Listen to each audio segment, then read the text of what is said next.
Welcome to CXO, a magical podcast to help you serve better and concoct experiences that are superlative in nature. I'm your host, Supriya Sharma, bringing to you in each episode didactic nuggets so you can get inspired to sprinkle stardust in your company, your home, and the community on the whole.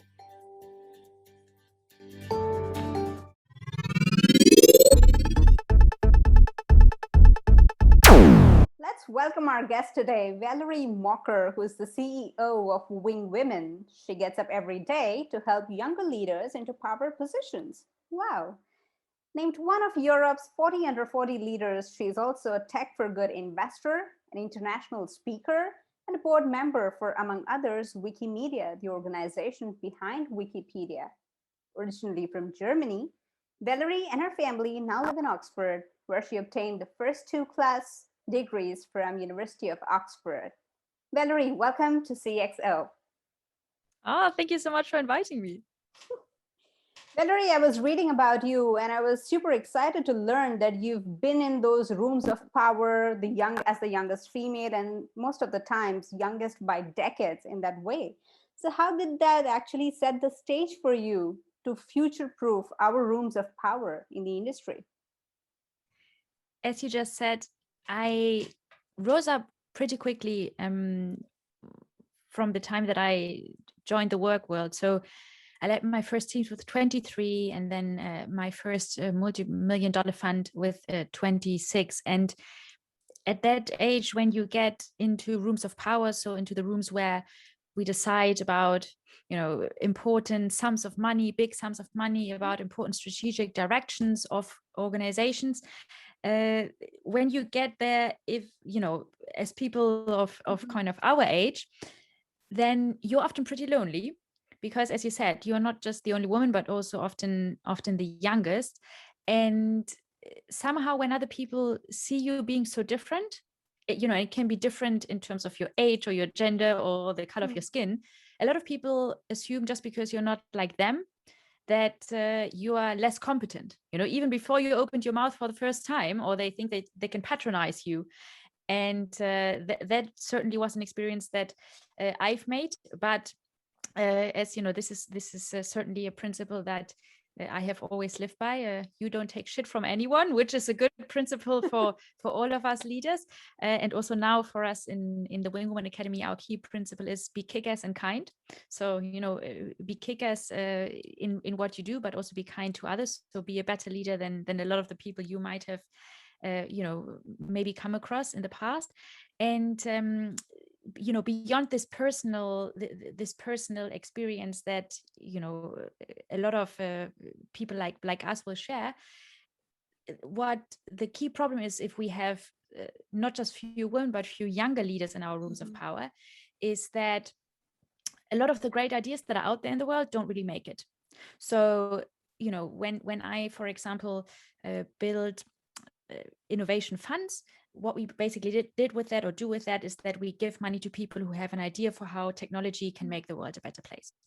And that can be things like Wikipedia, right? But that can also be things like apps that save your life when you have a heart attack, or that can be things like personalized digital tutoring for kids, so that every child has the same educational opportunities no matter into which household or family they were born. And the key challenge with all of this and making that big and making the technologically possible for all of the people out there often isn't the lack of talent or the lack of ideas or even the lack of potential money that could be invested into this, into our product. But a lot of these great ideas went to die inside our rooms of power, where we had conversations like this one, that we said, this is a great new innovation, it actually works.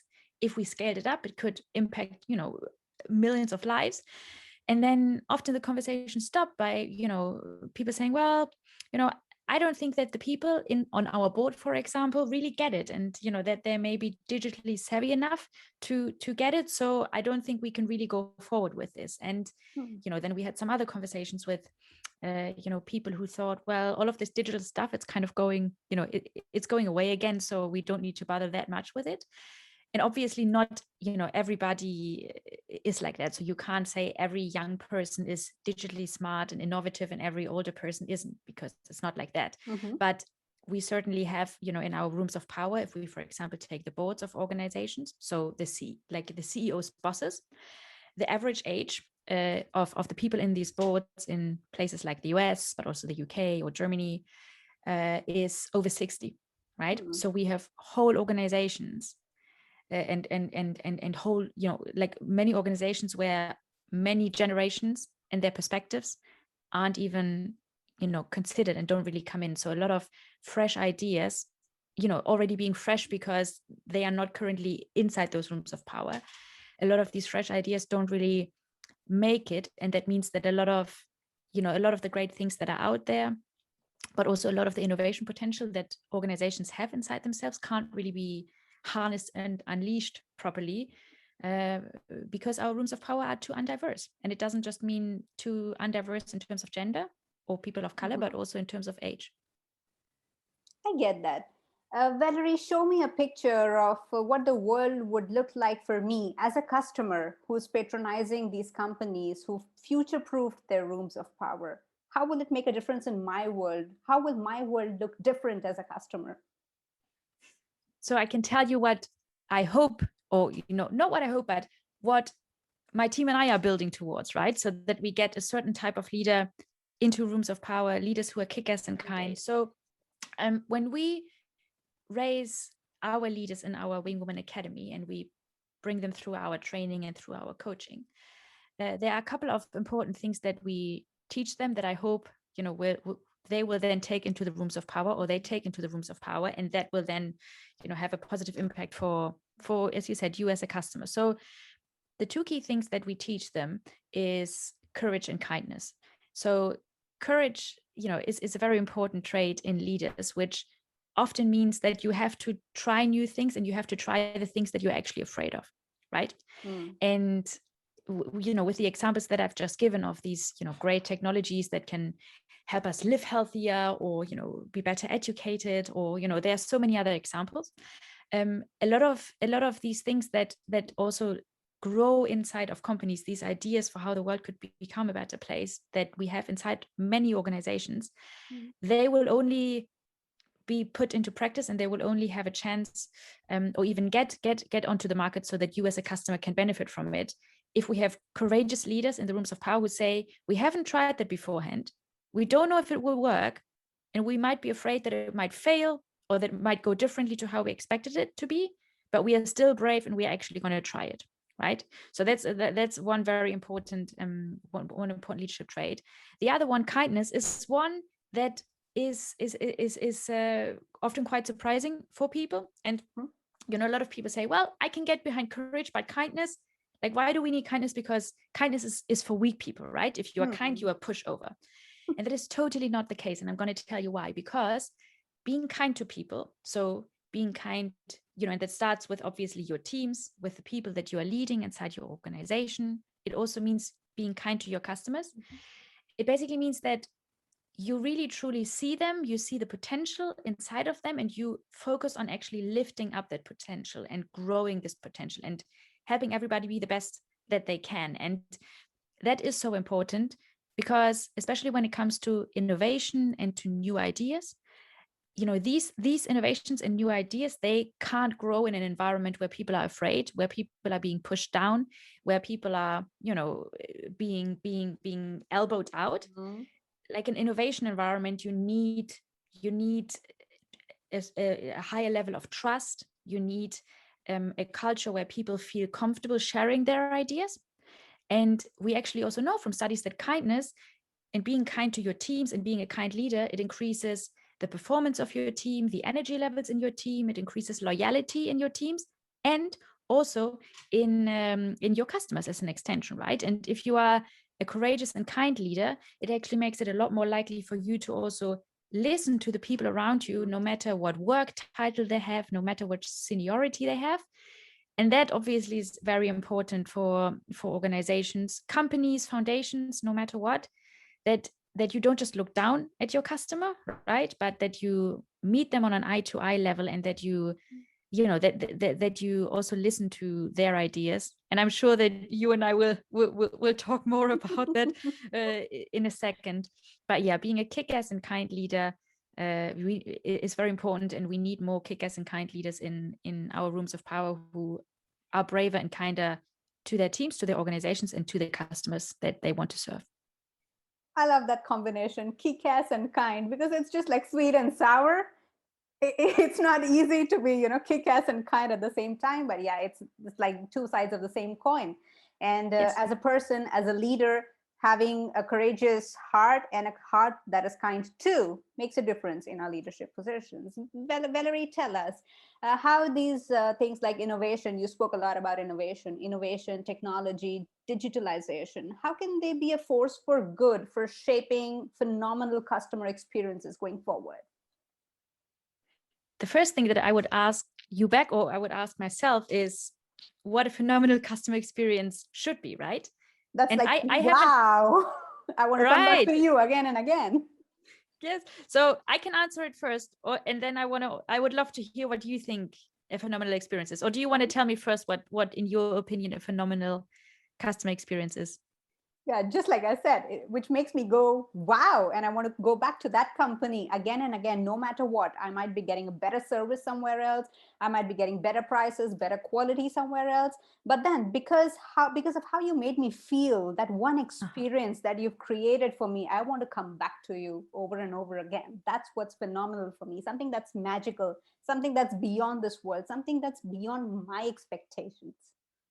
Yeah, I think you had a lot of the nails on the head already. So when I think about customer experience and the experience of our customers and community that we have at Wingwomen, then I think about especially two things. So firstly, solving a real problem for them, like a real problem that they really have and that they have here and here, right? So that they have in kind of rationally, but also emotionally. Mm-hmm. And the second important thing is that after they've been with us, they feel stronger, they feel more powerful, they feel better, they feel lighter, they feel braver, right? And for me, those are two important things that we should always start with. So, when people ask me, so what do we do with technology and innovation? The first thing I always ask them is, like, what do you want to achieve? What is the thing that you want to change in this world? And technology and innovation, it's only a tool, right? It can be used for good or for bad. And it should be a tool that actually comes second after you defined what is it actually I want to give to this world and give to the people that I want to serve. And in our case, that's that's people who come to us because they want to make a difference in this world, but they don't quite know how they do that. So if you want to make a difference, if you want to change the world, if you want to rise up, if you want to become a leader who is a great leader but who also makes it into the rooms of power, like, what do you do? And so the people who come to us, they obviously don't just come with a rational motivation, but they come with an emotional motivation. And I think a lot of organizations underestimate that. So the people who come to us, they come because they feel that they want to make a difference, but they worry whether they are enough, right? Whether they are good enough or right enough. They come to us because they want to make a difference, but they notice that they hit the brake and that they question themselves too much, or they worry too much, and that they are lacking the kind of strategies and the practical tools to achieve what they want to achieve. Or they come to us, for example, because they say, I'm a bit lost, I don't really know where to go next. I know that I still want to make a difference, but how do I find my path? So these are the kinds of things that some of the reasons that drive our community to come to Wingwoman and to our programs and courses. And we use technology and the internet just as a tool to help them with these questions, so that after they leave us, they have more clarity on who they want to be, what they want to stand for, how they actually get ahead, what their next step is, what it takes to rise up, to really to really be a great leader.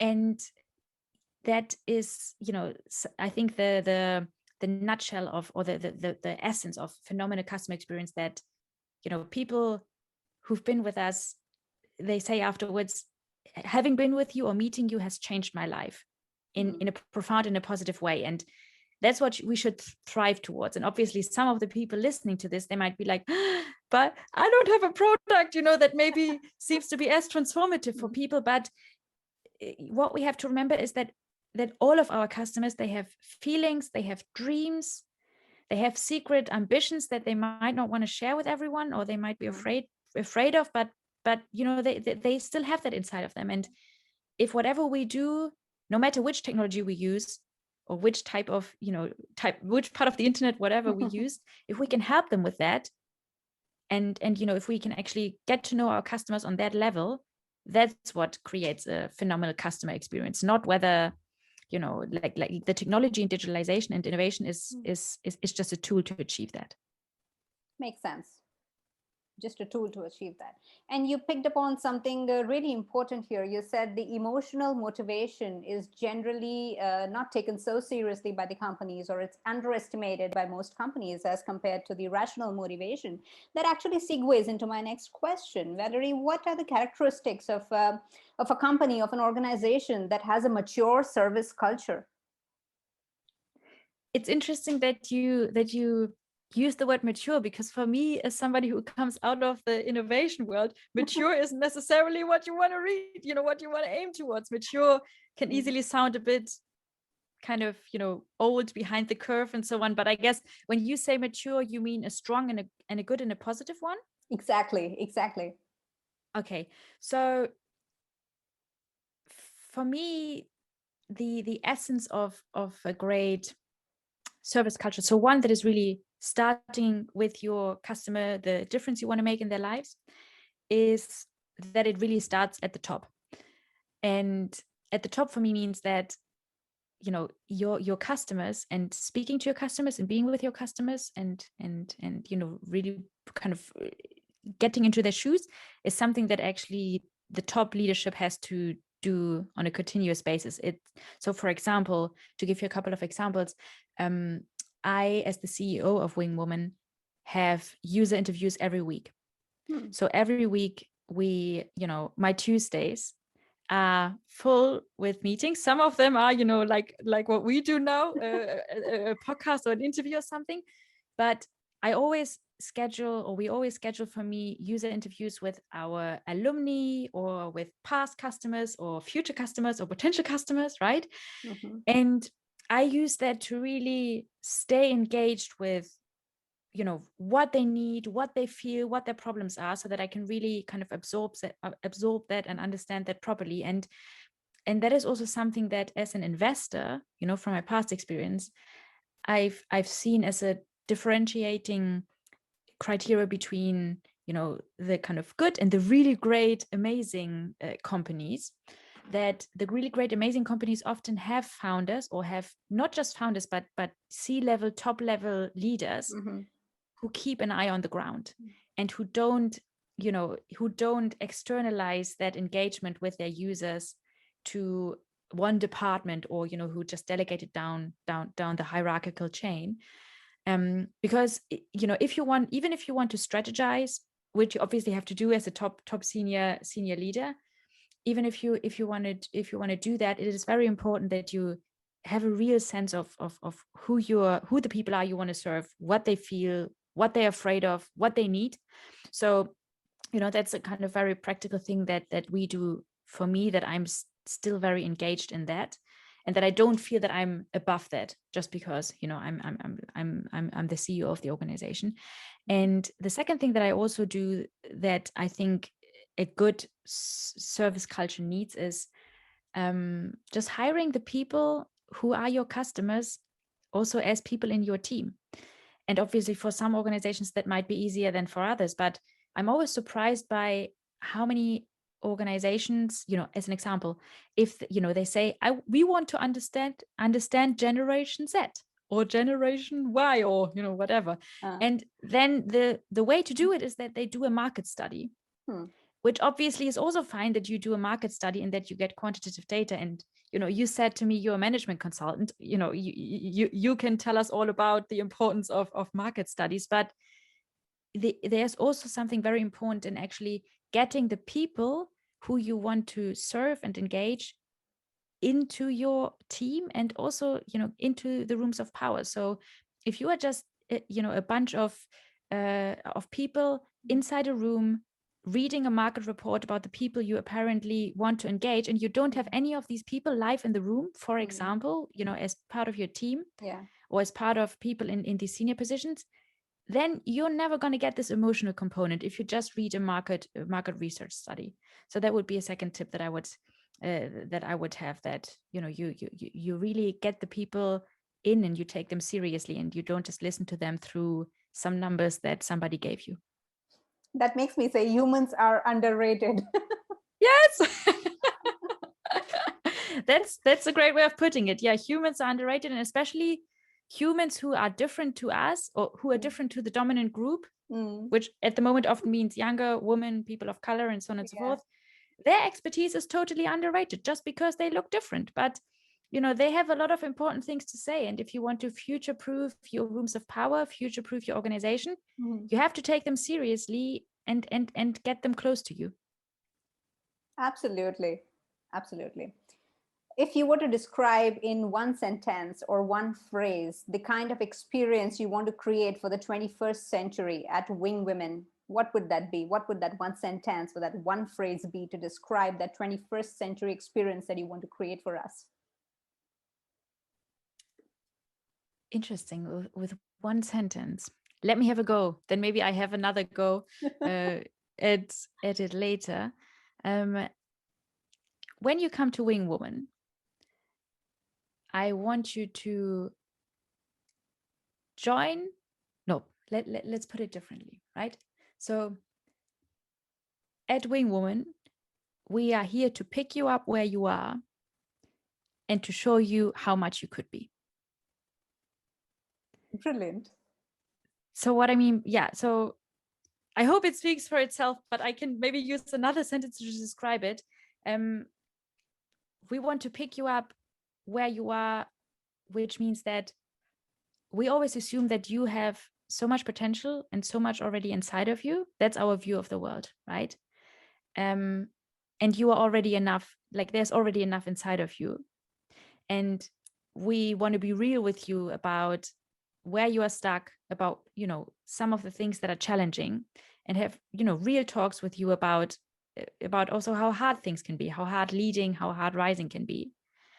And then we want to take you on a journey to actually show you how much you could be, because if all of us, if we started to loosen our handbrakes a little bit, and we were a bit kinder to ourselves and a bit braver to ourselves and a bit more strategic about how we do things, then this world would be full of rockets who shoot through the sky and to make such a big difference, if we allow ourselves to be to be a little bit more, instead of always trying to hold back.